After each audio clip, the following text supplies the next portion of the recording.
स्वामी विवेकानंद ने क्यों कहा कि गर्व से कहो हम हिंदू हैं? उन्होंने ये क्यों नहीं कहा कि गर्व से कहो हम धर्मनिरपेक्ष हैं, गर्व से कहो हम सेक्युलर हैं? उन्होंने हिंदू होने में स्वयं भी गौरव लिया और हमें भी यही संदेश दिया कि अपने हिंदू होने पर गर्व करो। क्यों? आइए आज समझने का प्रयास करते हैं।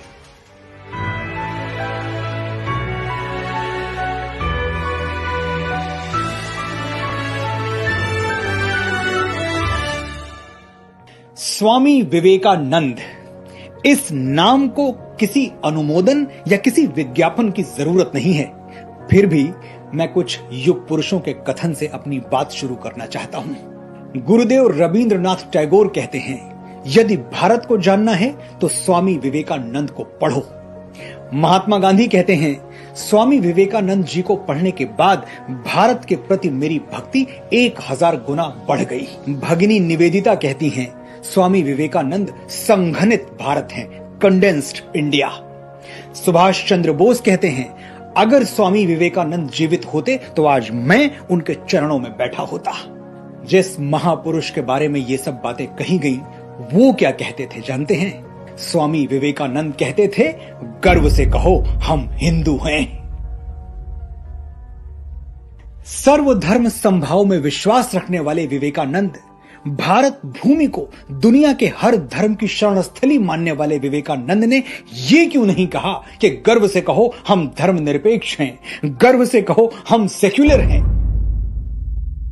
उन्होंने हिंदू होने में स्वयं भी गौरव लिया और हमें भी यही संदेश दिया कि अपने हिंदू होने पर गर्व करो। क्यों? आइए आज समझने का प्रयास करते हैं। हिंदुत्व क्या है, ये जानने से पहले ये समझ लीजिए कि हिंदुत्व क्या नहीं है। हिंदुत्व हिंदुइज्म नहीं है। हिंदुइज्म 19वीं सदी के मध्य में अमेरिका में इज्म, ये एक सफिक्स है, एक प्रत्यय जिसका इस्तेमाल रैडिकल उग्र धारणाओं के लिए किया जाता था। ये एक अपमानजनक शब्द हुआ करता था। इस शब्द से ही उग्रवाद की गंध आती है, एक्सट्रीमिज्म की बू आती है। आमतौर पे इज्म का प्रयोग कहां होता है? देखिए, Marxism, fascism, communism, secularism, socialism, communalism इत्यादि। इज्म का अर्थ है वाद।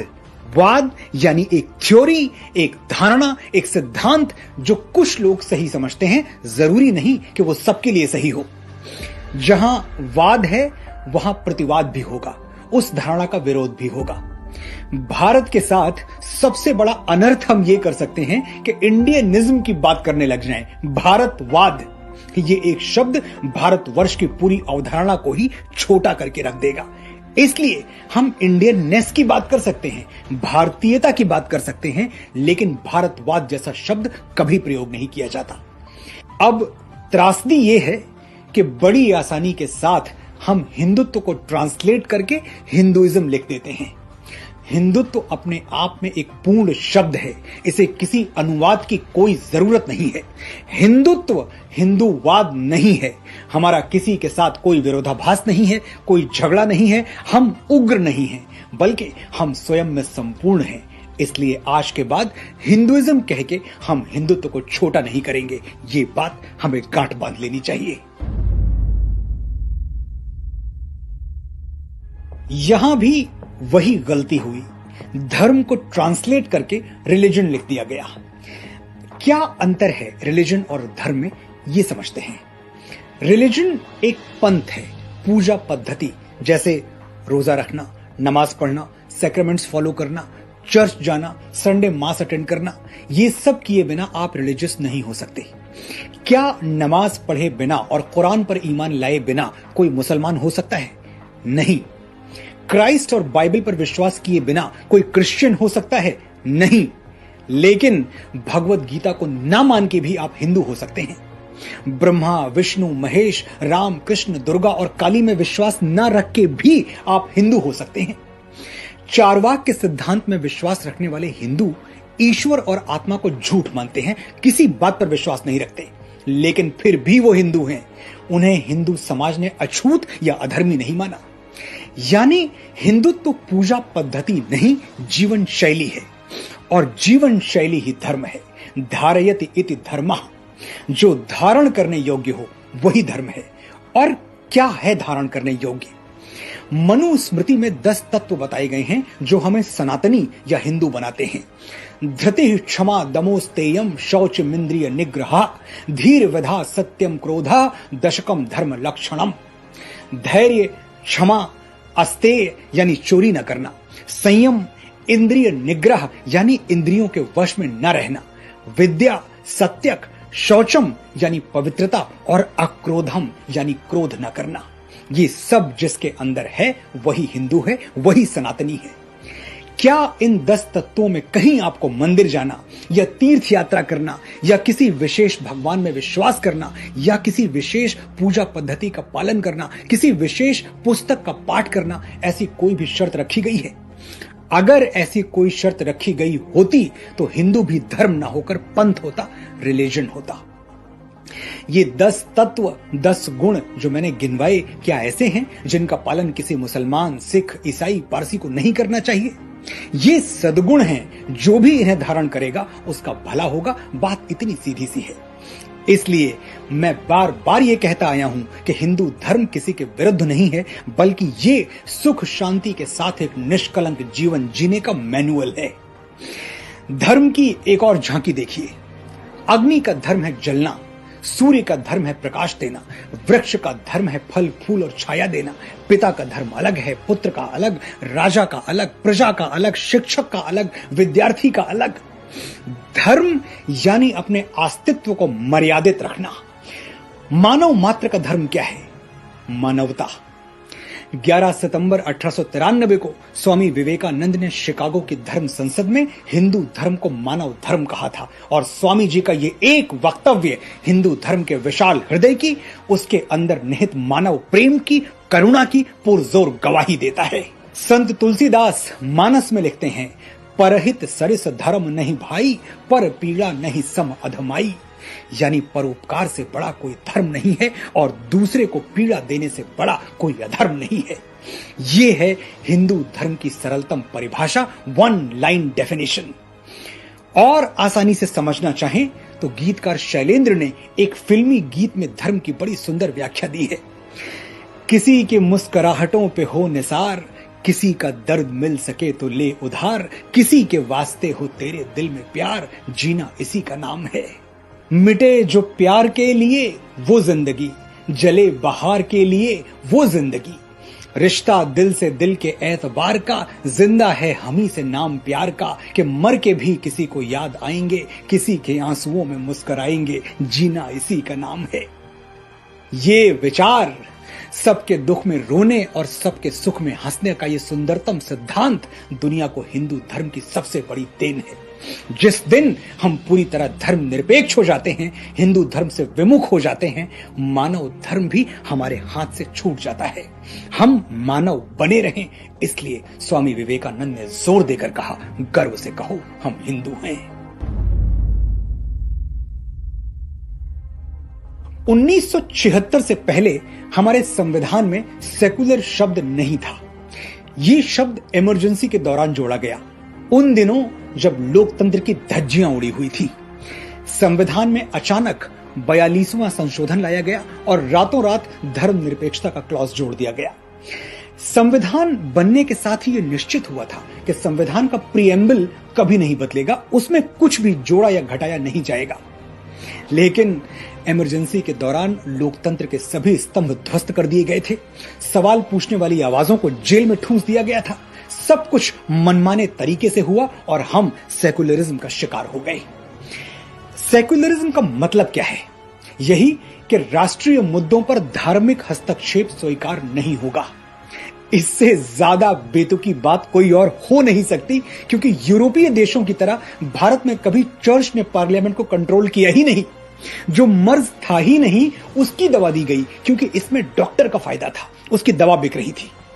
जब हमारी संसद शुरू से धार्मिक हस्तक्षेप से मुक्त रही है, तो हमारे संविधान में सेकुलर शब्द जोड़ने की जरूरत क्यों पड़ गई? और सेकुलर का अर्थ हमें धर्मनिरपेक्ष क्यों बता दिया गया, जबकि इसका वास्तविक अर्थ है पंथ निरपेक्ष? अब पंथ और धर्म में क्या अंतर है, मैं इसी वीडियो में पहले आपको बता चुका हूं। और डिटेल में समझते हैं। जब सरकार कोई नीति बनाए तो पंथ और संप्रदाय के आधार पर लोगों में भेदभाव ना करे, उसका फायदा सबको पहुंचे, ये है पंथ निरपेक्ष होना। और पंथ निरपेक्ष होने की जिम्मेदारी सरकार पर है, हम पर नहीं। हमें तो अपने मत और पंथ पर चलने की पूरी छूट होनी चाहिए, ये हमारा फंडामेंटल राइट है। लेकिन हुआ क्या? सेकुलरिज्म का लाउड स्पीकर बजा बजा के हमें समझा दिया गया कि हमें अपने धर्म पर नहीं चलना है, और ये जिम्मेदारी इस देश में बसने वाले किसी भी और संप्रदाय से ज्यादा हम पर थोप दी गई, क्योंकि हम हिंदू हैं, हम मेजॉरिटी में हैं। हमारा काम है सबको खुश रखना, चाहे इसके लिए हमें अपने स्वाभिमान से समझौता क्यों ना करना पड़े, अपना धर्म ही क्यों ना छोड़ना पड़े। धर्म निरपेक्ष होना कितनी बड़ी दुर्घटना है, मैं आपको बताता हूं। धर्म निरपेक्ष यानी धर्म से विरक्त, धर्म से टूटा हुआ, धर्म से अलग, धर्म से विमुख। तो अगर मैं थोड़ी देर के लिए मान लूं कि मैं धर्म निरपेक्ष हूं, तो इसका मतलब यह हुआ कि हिंदू धर्म के मूलभूत सिद्धांत मेरे लिए कोई महत्व नहीं रखते। आज से मैं धर्म निरपेक्ष हूं, यानी मैं वसुधैव कुटुंबकम का सूत्र नहीं मानता। सारी धरती मेरा परिवार है, यह मान्यता मुझे छोड़नी पड़ेगी। सर्वे भवन्तु सुखिनः, सर्वे सन्तु निरामया, सब सुखी हों, निरोग हों, सबका कल्याण हो, ये भावना भी मुझे त्यागनी होगी, क्योंकि मैं धर्मनिरपेक्ष हूं। विष्णु पुराण में बताई गई भारत की व्याख्या भी मेरे लिए व्यर्थ हो गई, जो ये कहती है कि उत्तरम यत् समुद्रस्य हिमाद्रैश्चैव दक्षिणम वर्षम तद भारतम नाम भारती यत्र संततिः। समुद्र के उत्तर में और हिमालय के दक्षिण में जो देश है उसे भारत कहते हैं, और उसकी सभी संतानें भारतीय हैं। सभी संतानें, सिर्फ वो नहीं जो तिलक लगाते हैं, वो भी जो टोपी पहनते हैं, वो भी जो शबद गाते हैं, और वो भी जो गले में क्रॉस पहनते हैं। जिस हिंदू धर्म के डीएनए में सबको अपना लेने की प्रवृत्ति हो, उसके माथे पर सेकुलरिज्म का विदेशी और स्वार्थपूर्ण लेबल चिपका देना सिर्फ हिंदुओं से ही नहीं, इस देश की मिट्टी में पलने वाले, फूलने फलने वाले सभी संप्रदायों से छल है। धर्म निरपेक्ष होना और अधर्मी होना, दोनों में अंतर क्या है? मैं धर्म निरपेक्ष होने के लिए प्रेम, मानवता, दया, करुणा और त्याग सिखाने वाले अपने हिंदू धर्म को त्यागने के लिए तैयार नहीं हूं। हम धर्म निरपेक्ष हो गए तो राम को नहीं मानेंगे, और राम को नहीं मानेंगे तो जो राम राज्य की अवधारणा हमारे संविधान में है वो कहां से आएगा? मैंने इस वीडियो के आरंभ में एक प्रश्न उठाया था कि स्वामी विवेकानंद ने क्यों कहा कि गर्व से कहो हम हिंदू हैं। उन्होंने ये क्यों नहीं कहा कि गर्व से कहो हम धर्मनिरपेक्ष हैं, गर्व से कहो हम सेक्युलर हैं? क्योंकि हिंदू धर्म किसी को छोटा या बड़ा मान ही नहीं सकता, हिंदू कट्टर हो ही नहीं सकता, हिंदू फंडामेंटलिस्ट हो ही नहीं सकता। हमारी धमनियों में सर्वधर्म संभाव रक्त बनकर बहता है। अयम निजः परो वेति गणना लघु चेतसाम उदार चरिता नाम तो वसुधैव कुटुंबकम। हम पूरी धरती को अपना परिवार मानते हैं, विश्व बंधुत्व के अनुयायी हैं हम। हमने 3000 सालों के अपने इतिहास में किसी पराये देश पर आक्रमण नहीं किया। हमारे अंदर इतनी श्रद्धा है कि हम नदियों को मां कह के बुलाते हैं, पेड़ों पर जल चढ़ाते हैं, प्रकृति के उपासक हैं। जड़ चेतन जल जीव नभ सकल राममय जान। हम मानते हैं कि सब में राम का अंश है। हम स्त्री को देवी मानते हैं। जिस मनुस्मृति की निंदा अज्ञानतावश की जाती है, उसी में लिखा है यत्र नार्यस्तु पूज्यन्ते रमन्ते तत्र देवता, यत्र तास्तु न पूज्यन्ते सर्वास्त त्रफला क्रिया। जहां स्त्री को मान दिया जाता है वहां देवता वास करते हैं, और जहां स्त्रियों को सम्मान नहीं दिया जाता वहां किए गए सारे अच्छे कर्म भी निष्फल हो जाते हैं। हमने किसी को संत कहते हुए उसका कुल, वंश और जाति नहीं, योग्यता देखी।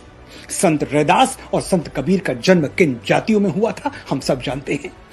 जाति न पूछो साधु की, पूछ लीजिए ज्ञान, मोल करो तलवार का, पड़ा रहन दो म्यान। हमने किसी को अपना धर्म न मानने पर दंडित नहीं किया। सहिष्णुता हमारी पहचान है। वहां जीसस ने यहूदी धर्म से विद्रोह किया, उनको सूली पर टांग दिया गया। यहां महात्मा बुद्ध ने वैदिक कर्म कांडों से विद्रोह किया, हमने उनको अवतार मान लिया। घर घर में उनकी प्रतिमाएं स्थापित हो गई।